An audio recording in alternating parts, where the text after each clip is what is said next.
Cynthia Villa is here.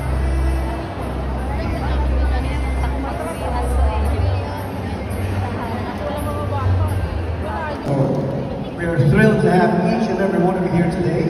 My name is Rolly, and I'm one of the lecturers from the Risen Lord Chapel. And I'm honored to be your host for this special program today, in support of our beloved Good Shepherd Parish. As some of you may know, the proceeds of this concert will go to the upkeep and maintenance of our parish church.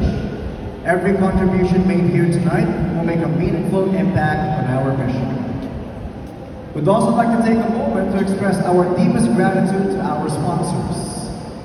Of course, we have Senator Cynthia Villar. Please give them a round of applause as we call her name. Senator Mark Villar, Congressman Camille Villar, Mayor Bel Aguilar, Vice Mayor April Aguilar, Kagawan Tony, and Mayor Gonzalez, and family. Of course, we'd also like to thank our volunteers, the organizers, and most especially our renowned performers who have dedicated their time and talent to make this event possible. Once again, let's give them a big hand for their hard work and commitment. Thank you. Maraming salamat. Magandang gabi po.